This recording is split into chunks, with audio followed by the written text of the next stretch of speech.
كريستيانو رونالدو عمل قناة على اليوتيوب وعمل ارقام قياسية في خلال ايام بس. كريستيانو رونالدو دخل لليوتيوب وصل في 10 ايام بس 54 مليون مشترك في 10 ايام بس. خلال يوم واحد وصل ل 15 مليون مشترك. خلال 10 ايام وصل ل 54 مليون مشترك. اليوتيوبر او كريستيانو لاعب كرة القدم اللي بقى يوتيوبر دلوقتي بينافس صحاب المحتوى. ليه كريستيانو عمل قناة يوتيوب؟ دي اسئلة كتير بتدور في دماغ كل الناس وكل اليوتيوبر. هو كريستيانو رونالدو بقى فقير للدرجة دي؟ طب هل كريستيانو رونالدو متعاقد مع شركة اليوتيوب فلازم يعمل قناة وينزل فيديوهات؟ كريستيانو رونالدو في خلال 10 ايام نزل 18 فيديو وصل ل 54 مشترك في 10 ايام بس.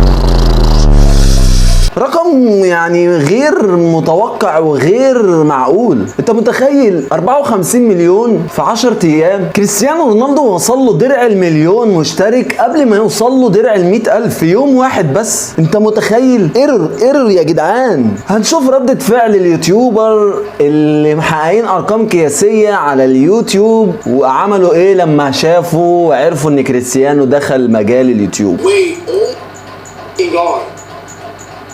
Oh my God! This is Tristan Without. Oh my God! طبعا انا متفاجئ من كريستيانو ان هو وصل اصلا ودخل اليوتيوب. Ronaldo just made a YouTube channel. Ronaldo made a YouTube channel. Oh my God! Oh my! I have a new YouTube channel. Can we collab? Can we collab? Can we collab?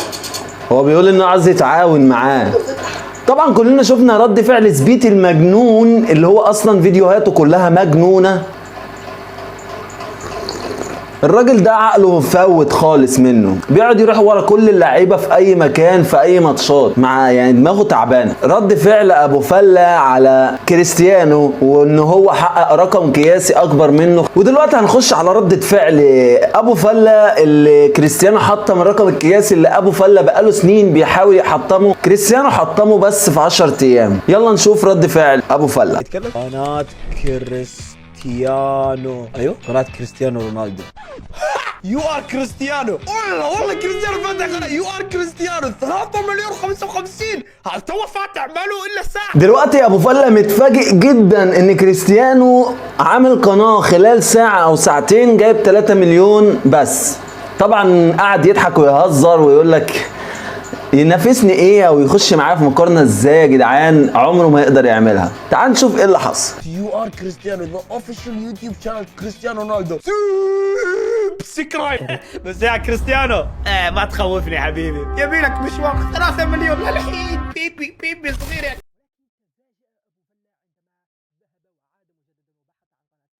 سوي ريفرش اتوقع 8 مليون.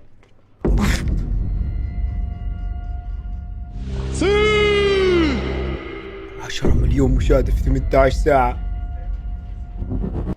طبعا كلنا شفنا ان ابو فله انصدم جدا بعد ما ساب يعني سجل الفيديو بعد 6 ساعات او كمل الفيديو بعد 6 ساعات واتفاجئ ان كريستيانو رونالدو في خلال 6 ساعات وصل من 3 مليون مشترك ل 15 مليون مشترك بعد سخريه فظيعه جدا من ابو فله. واكيد بيهزروا، كلنا عارفين ان ابو فله حاجه جميله وبنحبه جدا، بس الرقم غير متوقع يا جدعان وغير معقول. واصلا اللي بيتكلم يعني اللي بيتكلم عاقل ولا اللي بيستمع مجنون ولا ايه؟ طبعا زي ما انتوا شفتوا غير معقول اللي كريستيانو رونالدو بيعمله ده، بس كل حاجة يعني مفيش حاجة مستحيلة. وبكده وصلنا لنهاية الفيديو. اتمنى تعمل لايك للفيديو، سبسكرايب للقناة، عاوزين نوصل ل 10,000 مشترك في اقرب وقت وبيكو هنعملها. لايك للفيديو ده وكومنت برايك وقول هل فعلا اللي كريستيانو عمله ده معقول ولا لا. هستنى كومنتاتكم، بنقرأ كل الكومنتات وبنرد عليها. سلام.